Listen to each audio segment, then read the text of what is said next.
시간 하나님 말씀 보기 원합니다. 에베소서 4장 15절부터 16절까지입니다. 오직 사랑 안에서 참된 것을 하여 범사에 그에게 잘할지라. 그는 머리니 곧 그리스도라. 그에게서 온 몸이 각 마디를 통하여 도움을 입음으로 연락하고 상합하여 각 지체의 분량대로 역사하여 그 몸을 자라게 하며 사랑 안에서 스스로 세우느니라. 아멘. 오늘 아름다운 자연 속에서 우리 모두가 세계 등대 교회라는 이름으로 모여서 주님의 높고 위대하심을 찬양할 수 있어서 얼마나 감사한지 모릅니다. 저희가 3년 전에 보니까 이곳에서 창립 38주년 기념 예배를 드린 적이 있었는데 오늘은 또 다른 감격과 은혜로 하나님께서 지금 함께하고 계심을 믿습니다. 세대와 언어와 인종을 넘어서 우리가 교회라는 그런 공동체로 모여서 지금 하나님의 사랑을 나누고 하나님께 예배를 드린다는 것은 여러분 얼마나 귀한 일인지 모릅니다. 이렇게 모일 수 있다는 것 자체가 사실은 쉽지 않습니다. 왜냐하면 우리가 한인 교회이기 때문에 다른 언어와 다른 인종과 함께 예배 드린다는 것 자체, 그리고 다른 세대와 예배를 드린다는 것 자체가 불편할 수 있고 또 우리가 때로는 양보해야 되는 부분도 있기 때문에 정말 우리가 기쁨으로 예배를 참여하는 거 쉽지 않습니다. 그런데 우리 세계등대교회 모든 성도님들께서 서로를 사랑하는 마음과 하나님을 사랑하는 마음이 있기 때문에 이 모든 것이 가능하다고 믿습니다. 오늘 본문의 말씀, 에베소서 4장의 말씀은 교회를 향해서 주시는 말씀입니다. 오늘 말씀의 제목은 교회란 무엇인가입니다. 아주 원초적인 질문입니다. 그 질문에 대한 대답이 오늘 본문의 말씀 에베소서 4장에 있는 말씀입니다. 우리 교회가 어떠한 교회인가? 교회란 어떤 교회가 돼야 되는가? 어떠한 모습이 진짜 교회인가? 이것을 우리가 사도 바울의 입술을 통해서 우리가 함께 깨닫고 교회의 일원으로 우리 모두가 서로 연합하고 예수님과 함께 달려나갈 때 하나님께서 우리를 사용하시고 우리가 하나님의 사명을 감당하며 하나님께 영광 올려드리는 우리 모두 될 수 있기를 주님 이름으로 축원합니다. 가장 먼저 교회란 무엇인가라는 이 질문의 첫 번째 너무나도 가장 중요한 말씀은 교회는 예수 그리스도의 몸이다라는 것입니다. 오늘 본문을 보면 예수 그리스도는 우리의 머리다. 그는 머리니 곧 그리스도다 라고 말씀합니다. 몸이 중요한 것이 아니라 머리가 더 중요하다는 것을 강조하고 있는 것입니다. 여러분, 몸이 움직일 수 있고 몸이 역할을 감당할 수 있는 그 모든 이유는 머리가 있기 때문입니다. 우리가 생각해 보면 머리에서 모든 것을 지시하고 머리에서 모든 것을 느끼고 머리에서 우리의 모든 몸을 운영하기 때문에 아무리 우리가 몸이 건강해도 우리 머리가 상하면, 성하지 못하면, 더 쉽게 말씀드려서 뇌가 죽으면 우리는 병원에서 뇌사했다, 죽었다라고 의사들이 판단합니다. 반대로 몸이 성하지 못해도 몸에 어떠한 문제가 있다 할지라도 머리가 온전하면 그 사람은 몸이 좀 불편해도 충분히 세상을 이기며 살아갈 수 있습니다. 우리가 장애인 올림픽을 보면 그러한 승리의 삶을 살아가는 그런 놀라운 분들을 발견하게 됩니다. 요즘 젊은 사람들이 교회를 많이 떠나는 현상이 심각해지고 있다고 제가 여러 차례 말씀을 드렸습니다. 그 중에 가장 첫 번째, 가장 큰 이유가 뭔지도 제가 말씀드린 적이 있는데 사람들이 교회의 머리가 되려 하기 때문이다 라고 제가 말씀을 드린 적이 있습니다. 특별히 젊은 사람들이 교회를 떠나는 것은 꼭 집어 말하기는 어렵지만 그 교회의 사람들, 리더십, 더 자세히 말씀드리면 목사가 자신의 교회의 머리인 줄 착각하는 모습을 보면서 젊은 사람들이 그 모습 보기 싫어서 교회를 안 나간다. 이러한 이야기를 설문조사에서 많이 하고 있습니다. 우리 세계등대 교회는 어떠한 일이 있어도 예수 그리스도를 머리 삼은 공동체가 되어야 하는 줄로 믿습니다. 오직 예수 그리스도가 우리 교회의 주가 되어서 우리를 다스리시고 우리에게 사명을 주시고 우리가 온전히 의지하고 경배해야 할 대상이라는 것을 여러분 믿으시기 바랍니다. 오직 예수 그리스도의 복음을 믿으시기 바랍니다. 복음대로 살아가시기를 바랍니다. 그 복음의 능력을 경험함으로 승리함으로 하나님께 영광 올려드리는 우리 세계등대교회 될 수 있기를 주님 이름으로 축원합니다. 두 번째로 오늘 사도 바울은 교회란 무엇인가? 라는 질문에 대한 대답으로 교회는 각자 역할을 맡은 우리가 연합하는 곳이다 라고 말씀합니다. 오늘 본문을 보면 사도 바울은 이렇게 말씀합니다. 예수 그리스도가 머리고 몸인 우리 교회는 몸의 역할을 감당하는데 서로 연락하고 상합하여 각 지체의 분량대로 역사한다 라고 기록하고 있습니다. 이 몸을 보면 여러분 똑같이 생긴 부분이 아무 데도 없어요. 손, 발, 팔, 다리 우리 다 두 개씩 갖고 있지만 이 두 가지 모습도 완전히 똑같지가 않습니다. 똑같은 손이라 할지라도 오른손, 왼손 길이도 다르고 모양도 다르고 이 주름도 다 다릅니다. 오른팔, 왼팔 길이가 다릅니다. 오른다리, 왼다리 다 다릅니다. 그리고 무엇보다도 그 역할이 다르다는 거예요. 왼팔의 역할이 있고 오른팔의 역할이 다르다는 것입니다. 각자 역할을 최선을 다해 감당해 줄 때 그 역할을 최선을 다해서 그 역할을 그 맡은 몸의 부분이 잘 해낼 때 우리는 그 몸을 건강한 몸이라고 말합니다. 건강한 손이라고 하지 않습니다. 건강한 다리라고 하지 않습니다.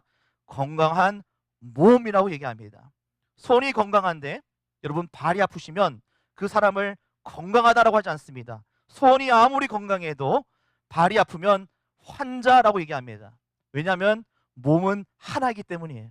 몸은 다른 것이 아닙니다. 분리될 수 없습니다. 한 곳만 아파도 그것을 아프다라고 얘기합니다. 그러나 또 중요한 것은 그만큼 몸이 하나인 것도 중요하지만 각자 맡은 역할이 중요하다는 것입니다. 손은 손대로 중요하고 발은 발대로 중요하고 다리는 다리대로 중요한 것입니다. 하나라도 아프면 전체가 아프다라고 이야기하는 것입니다. 여러분 교회에서 가장 중요한 역할을 하는 사람이 누굴까요? 아마 대부분의 사람들은 목사라고 얘기할 겁니다. 사역자라고 얘기할 겁니다. 우리 장로님들이라고 얘기할 수 있습니다. 물론 틀린 말씀은 절대로 아닙니다. 그러나 그것이 정답은 아닙니다.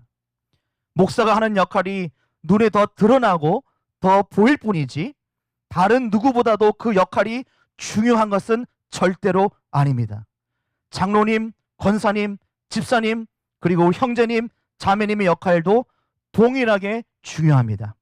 강단에서 설교하는 사람이나 아무도 보이지 않는 곳에서 묵묵하게 화장실 청소하는 사람이나 그 역할이 다를 뿐이지 모두가 소중합니다.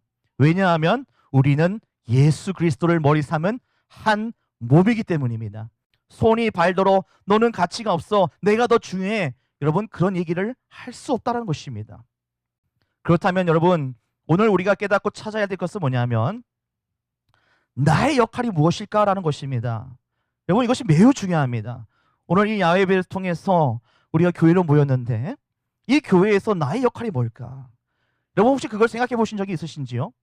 목사가 사역자 일하는 것 그것이 교회가 아닙니다. 목사만 일하고 사역자만 일하고 그런 사람들이 일하는 곳이 교회가 아니에요. 여러분 모두가 함께 자신의 역할을 찾고 발견하여서 그 자리에서 맡은 바 충성과 최선을 다하는 것이 참된 교회라고 믿습니다. 여러분 사람에게 충성하라는 것이 아니에요. 하나님께 충성하는 것입니다. 어느 부서에서 꼭 속해서 봉사를 하라는 것이 아닙니다. 일하는 것에 집중하라는 것이 아니에요. 역할을 맡으라는 거예요. 일이 중요한 것이 아닙니다. 역할을 맡는 거예요. 여러분 교회에서 기도하는 역할도 굉장히 중요합니다. 어떠한 봉사를 하지 않아도 어떠한 일을 하지 않아도 조용히 내가 교회를 위해서 기도하는 것 그 역할도 굉장히 중요한 거예요. 예배를 참석하시고 성실하게 예배를 드리시는 예배자의 역할도 여러분 매우 중요합니다. 여러분 중요한 것은 우리의 역할을 찾아야 한다는 거예요. 우리가 한 몸이라면 손과 발과 팔과 다리 내 역할이 무엇일까? 여러분 그것을 반드시 찾을 때에 우리가 모두가 각자 맡은 역할을 잘 감당할 때에 우리는 건강한 교회가 될 수 있다는 것을 믿으시기 바랍니다. 오늘 이 복된 야외 예배에서 여러분 맛있게 식사할 때 여러분 옆 사람에게 격려하고 웃어주고 더 맛있게 드세요라고 이야기해 주는 것도 여러분 중요한 역할일 수 있습니다. 나의 역할이 무엇인지 오늘 다시 한번 발견하심으로 우리 모두가 예수 그리스도 머리 삼은 한 몸이 되어서 하나님 앞에 온전히 쓰임 받는 복된 교회 될 수 있기를 주님의 이름으로 축원합니다. 마지막으로 오늘 사도 바울이 교회는 무엇인가? 교회는 반드시 성장해야 한다는 것입니다. 몸은 반드시 성장해야 합니다. 몸이 성장하지 않으면 언제나 아기와 같은 모습이면 여러분 그 몸은 기형적인 몸이라고 판정을 받습니다. 교회 공동체는 반드시 성장과 변화가 있어야 돼요. 근데 이것은 어떤 외적인 변화와 성장도 있어야 하지만 오늘 사도 바울이 말하고 있는 이 변화라는 거, 성장이라는 거, 자란다라는 이 뜻은 내적인 변화를 말씀하고 있는 것입니다. 오늘 본문을 보시면 그 몸을 자라게 하며 사랑 안에서 스스로 세운다라고 말씀합니다. 예수 그리스도를 머리 삼은 몸이 예수 그리스도 안에서 성장하고 변화되려면 그 안에 사랑이 있어야 된다는 것이에요. 사랑이 있을 때 그 공동체는 자라고 성장할 수 있는 것입니다. 오늘 우리가 한국어만이 아니라 영어 예배 성도님들과 지금 교육부 우리 중고등부와 함께 예배를 드리고 있습니다. 우리는 한국 교회니까 한국 사람들, 우리 한국 성도들이 제일 중요해. 여러분 그렇게 생각하시면 안 됩니다. 이제는 영어 예배를 우리 하나님께서 허락하신 이상 이제 영어 예배를 드리는 우리 외국인 성도님들도 우리와 한 몸이라는 것을 여러분 저는 오늘 강조하고 싶습니다. 우리 다음 세대, 우리 중고등부 아이들, 그리고 우리 유년부 아이들, 유치비 아이들, 어떻게 보면 우리와 다른 세대고 다른 문화고 어떻게 보면은 같은 한국 사람이지만 말이 통하지 않는 그런 세대 차이를 느낄 수 있지만 여러분 우리가 한 몸이라는 것을 반드시 기억해야 됩니다. 서로에게 관심을 보여야 되고요. 사랑을 나눠줄 수 있기를 바랍니다. 언어가 통하지 않아도요. 여러분 눈빛으로 대화할 수 있어요. 여러분 눈빛만 보면 통한다는 말이 있잖아요. 여러분 대화가 안 되면요. 말이 안 통하면요. 그냥 웃어주세요. 그리고 안아주세요. 그러면 그 사랑이 가슴과 가슴으로 전달이 되는 줄로 믿습니다. 예수님께서 제자의 발을 씻겨주신 것 같이 우리도 그런 마음으로 서로를 함께 섬기고 사랑할 때에 그 안에서 드려지는 예배는 반드시 은혜가 넘치는 예배가 되지 않을 수가 없습니다. 그 안에 하나님의 임재가 없을 수가 없습니다. 사랑이 흐르는 그 공동체는 성장하기 시작하기 때문에 그 공동체 안에 하나님의 함께 하심이 없을 수가 없습니다. 넘쳐날 수밖에 없습니다. 우리 세계 등대 교회가 성장하는 교회, 변화되는 교회가 될 수 있기를 주님 이름으로 축원합니다. 오늘 이 야외를 통해서 우리가 사랑을 마음껏 나눌 수 있는 복된 시간 될 수 있기를 축복합니다. 여러분 질문합니다. 교회란 무엇입니까? 여러분 어떻게 대답하시겠습니까? 교회란 예수 그리스도를 머리 삼은 교회, 각자의 역할을 충실히 감당하는 교회, 서로 사랑함으로 성장과 변화를 일으키는 교회. 여러분 그런 교회가 우리 세계 등대 교회 될 때 하나님 앞에 지극한 영광 올려드리는 우리 모두 될 수 있기를 주님의 이름으로 축원합니다.